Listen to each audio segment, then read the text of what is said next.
Здравствуйте, в эфире программа «Настоящее время. Азия», в пражской студии Сергей Дорофеев. Смотрите сегодня. Реформа власти. Администрация президента Казахстана начала менять вертикаль. Анализ инициатив в нашем материале. Второго Назарбаева с такими полномочиями страна и система не выдержит. Скорее всего, исходит из подковерной борьбы за власть. Без права на справедливость. Организация Human Rights Watch опубликовала доклад о масштабных нарушениях прав человека в Центральной Азии. Сексуальное рабство. В него попала жительница Бишкека, которая отправилась на заработки в Дубай. Вызволить девушку пока не могут ни дипломаты, ни диаспора. Вечером, когда она должна была выйти танцовщицей, оказывается, не танцовщицей надо было уходить, а надо было с проституцией уходить. Говорит, руку сломали.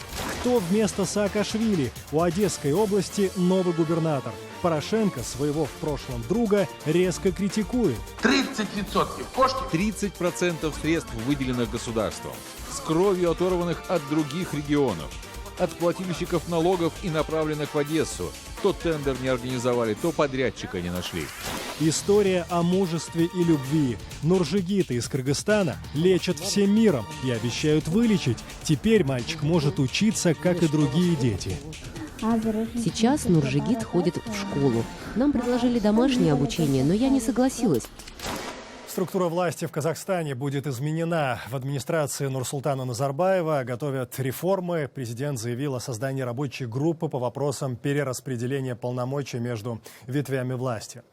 В нее вошли представители парламента и руководства различных госорганов. Возглавит группу глава администрации президента. Экспертное сообщество Казахстана создание подобной группы расценивает как сигнал, говорящий о том, что консенсус между элитами достигнут, а группа экспертов, по сути, станет комиссией по конституционной реформе.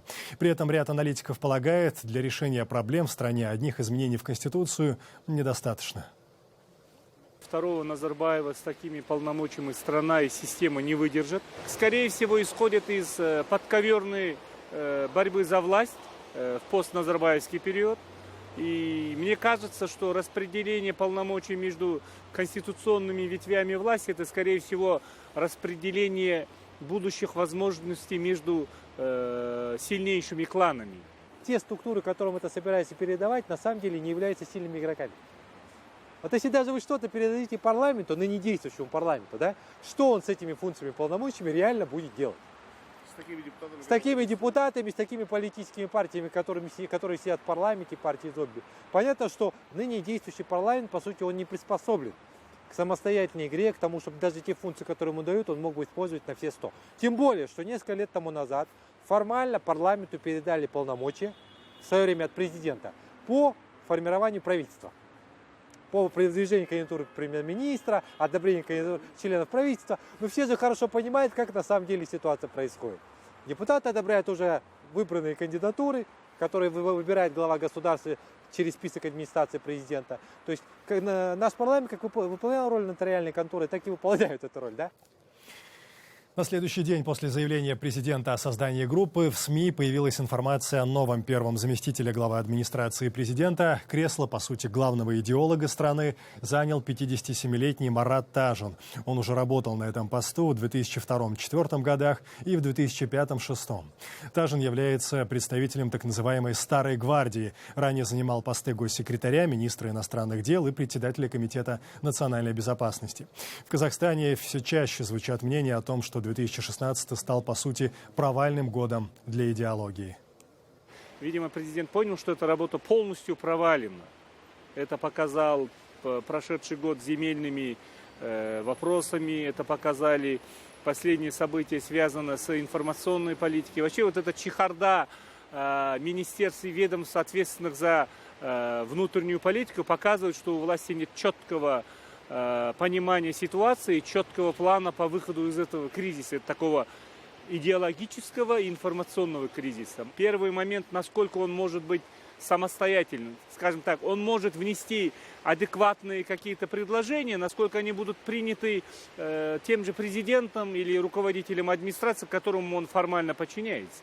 Это очень важный вопрос, потому что сейчас можно набросать очень много хороших проектов, но если они не получат политическое добро, все окажется под сукном и президента. В течение многих лет он был мозговым центром. мозговым центром в окружении главы государства, который отвечал в том числе за разработку многих идеологических программ. И многих программ связано с внутренней и внешней политикой. Поэтому я думаю, что его привлечение как раз является попыткой президента усилить аналитическую работу и прогностическую работу в АП. Это первая причина. И вторая, в том числе, связана с улучшением государственной информационной политики, которая полностью провалилась. Во-первых, ему нужно, я думаю, наладить нормальную информационную и коммуникационную работу, что, в принципе, хотят сделать. И потом, скорее всего, провести мощную рекламную кампанию. В том плане, что все эти изменения, все эти перераспределения полномочий, все это мощный шаг в сторону демократии, демократизации. То есть нужны не просто пиарщики, скажем, тем более, к сожалению, в последнее время, если брать власть, властные пиарщики довольно безграмотные были. Нужны грамотные идеологи. Люди, которые могли бы даже пиар-компанию заполнить более-менее удобоваримой идеологической начинкой. Международная правозащитная организация Human Rights Watch представила очередной доклад «Популизм против прав человека. Глобальное противостояние».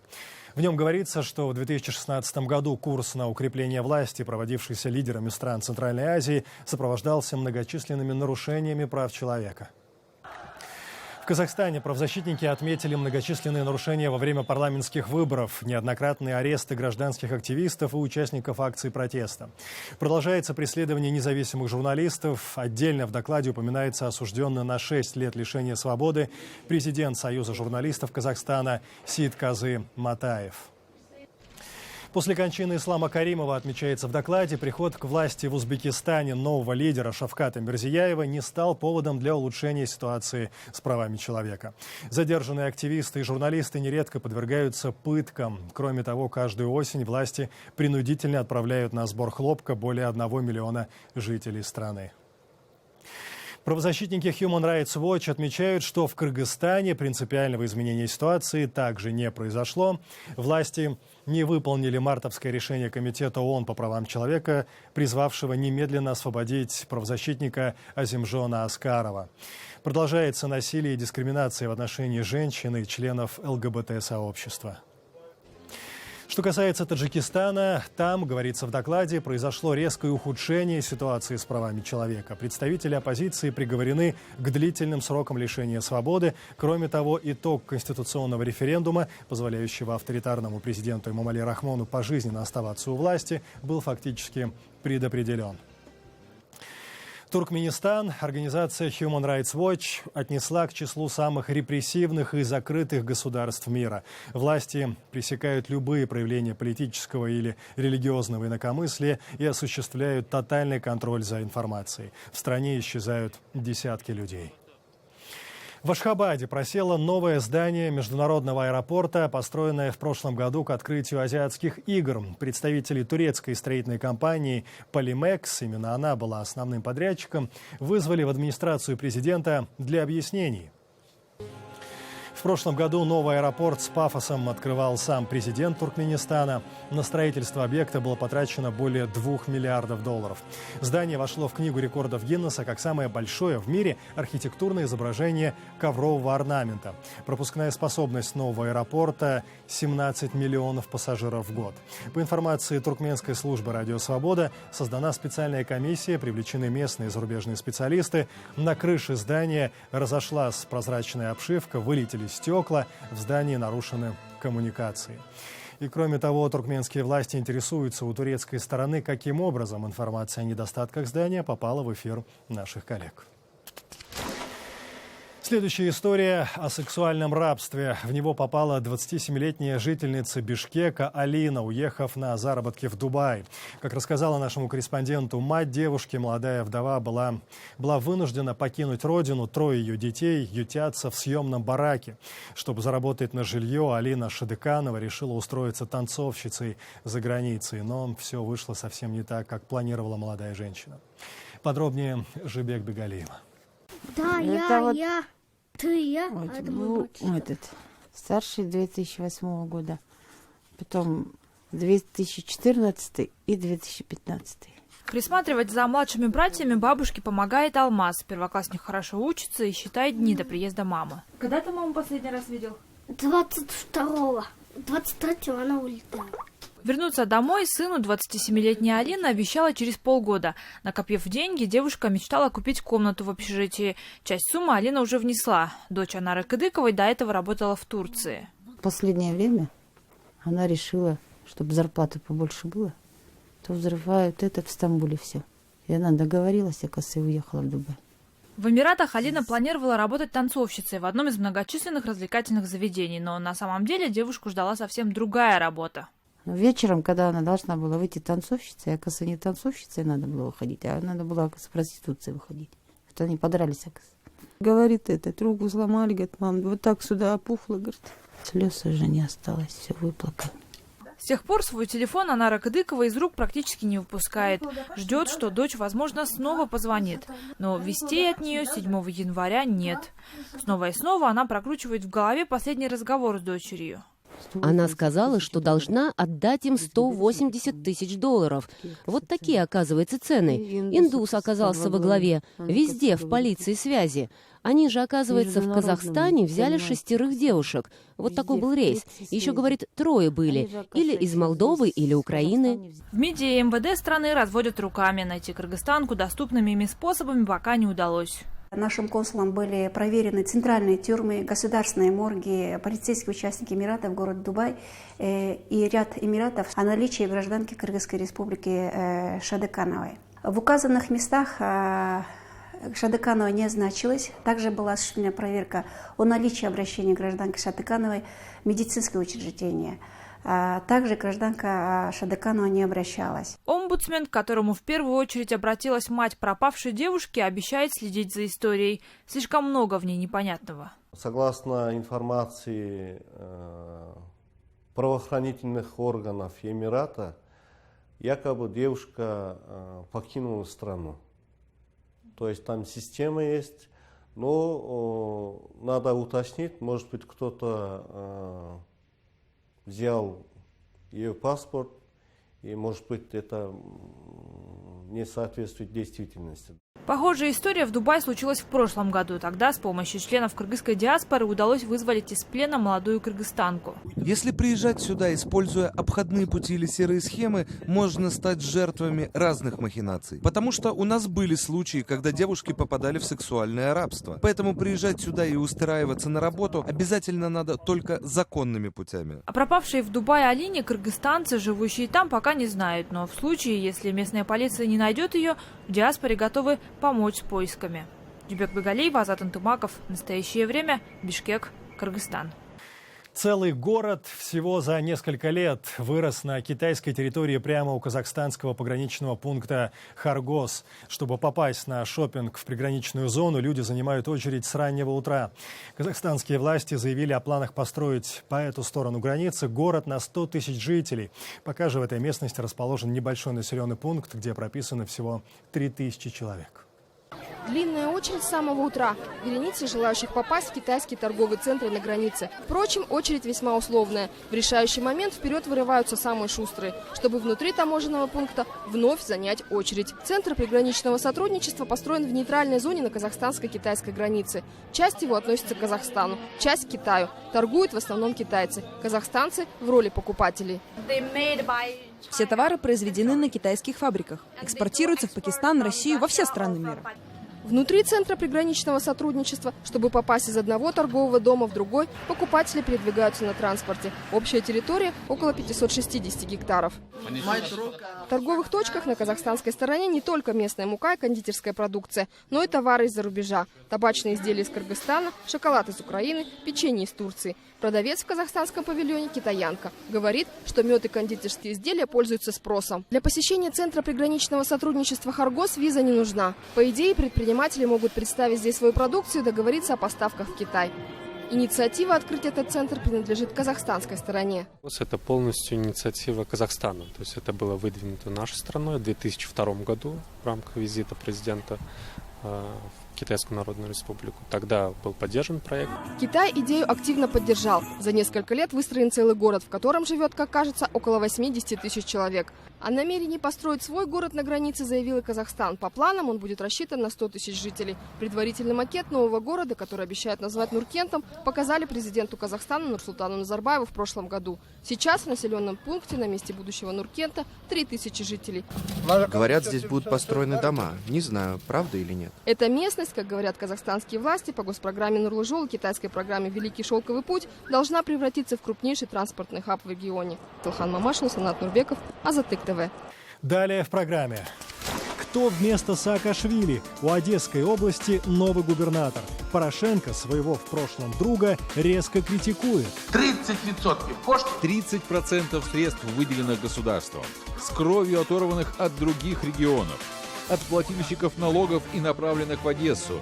То тендер не организовали, то подрядчика не нашли. История о мужестве и любви. Нуржигиты из Кыргызстана лечат всем миром и обещают вылечить. Теперь мальчик может учиться, как и другие дети.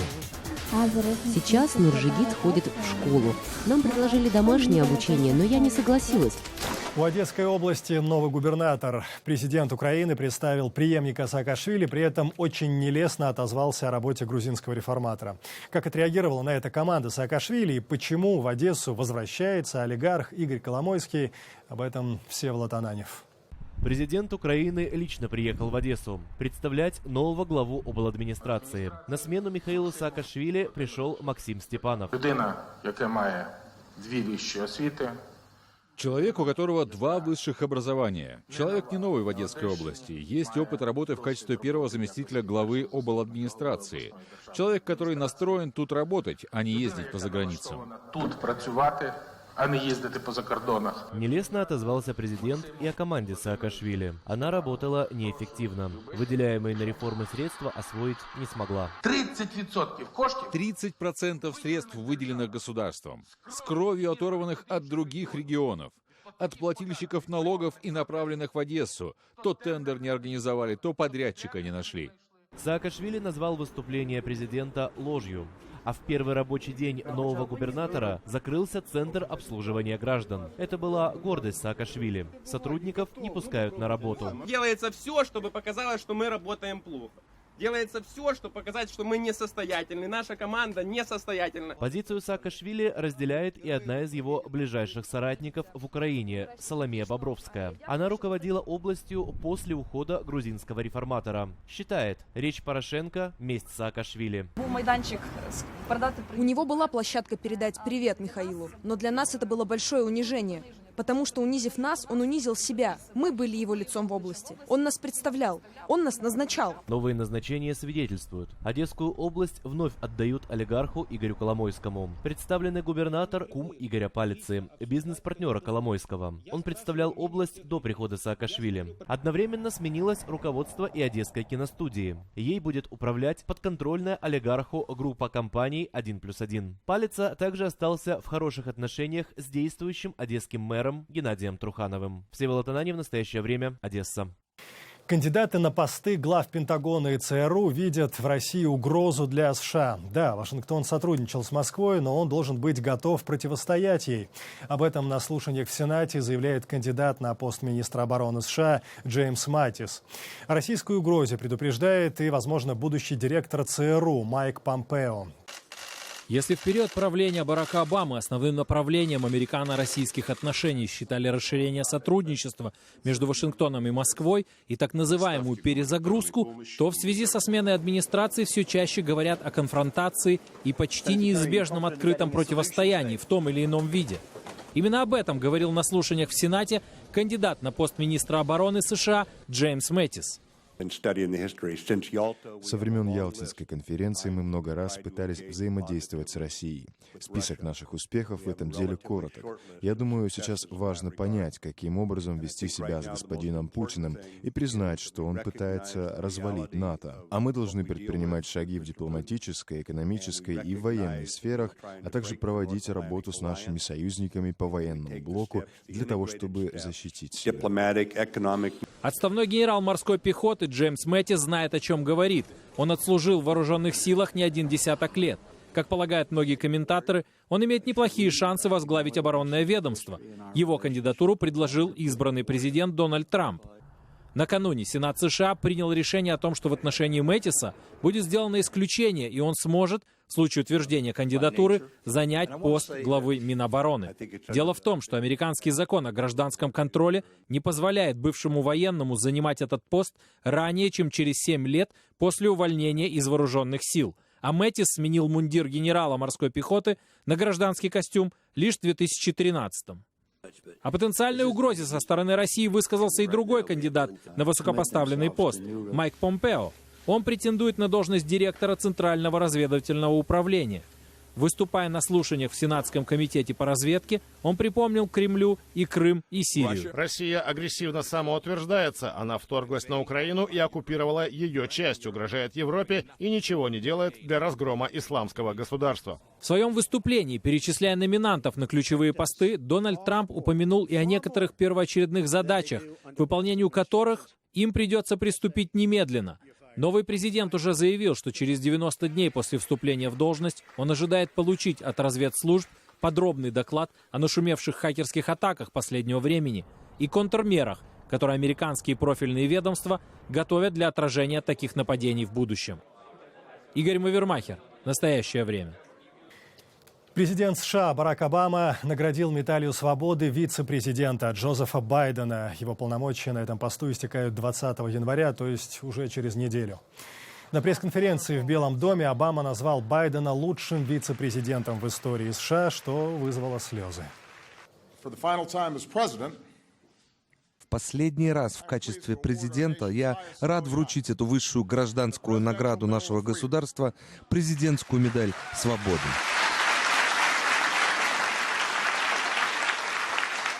Медаль свободы присуждается американским президентам и является одной из высших гражданских наград. Ее вручают за особый вклад в безопасность и защиту национальных интересов США. Байден вступил в должность одновременно с Бараком Обамой 20 января 2009 года. После ухода с поста он намерен продолжать политическую деятельность в рядах Демократической партии. В свои последние дни на посту вице-президента США Байден планирует посетить Киев. Белый дом раскрыл цели этого визита – продемонстрировать поддержку США независимости Украины, развитие демократии, благосостояния и безопасности. Об этом говорится на сайте посольства США в Украине. Следующая история о любви, внимании и мужестве. 6-летний Нуржигит не ходит с рождения. Чтобы самостоятельно гулять, ранее мальчик, как вы видите, использовал пластиковый таз. Время шло, Нуржигит подрос и начал мечтать о школе, чтобы ходить на уроки, как и все дети. После того, как историю мальчика рассказали наши коллеги с радио «Азатык», Нуржигиту провели сложнейшую операцию, и теперь он может самостоятельно стоять на костылях. Врачи, наконец, разрешили ему посещать уроки. К Нуржигиту даже приехал министр социального развития Кыргызстана и подарил мальчику специальную коляску. Непривычно, поначалу сложно, но уж точно удобнее, чем раньше. Сынок, пожалуйста, больше не садись туда, хорошо? Больше никогда не надо пользоваться этим тазиком. Сложная, дорогостоящая операция стала возможной благодаря бюджетной поддержке. Семья не в состоянии потянуть такие расходы. Не меньше самого Нуржигита. Счастлива его мама. Сейчас Нуржигит ходит в школу. Нам предложили домашнее обучение, но я не согласилась. Хотела, чтобы Нуржигит общался с другими детьми. Весть о том, что маленькому мальчику нужна помощь, разлетелась по всему миру. Выходец из Кыргызстана, ныне проживающий в Японии, узнал про Нуржигита и прислал ему настоящий электромобиль. Теперь мальчик имеет возможность добираться до школы. Это были все новости, о которых мы хотели вам рассказать. Читайте нас в социальных сетях и на сайте KarenTime.tv. Встретимся на следующей неделе в это же время. Всего доброго.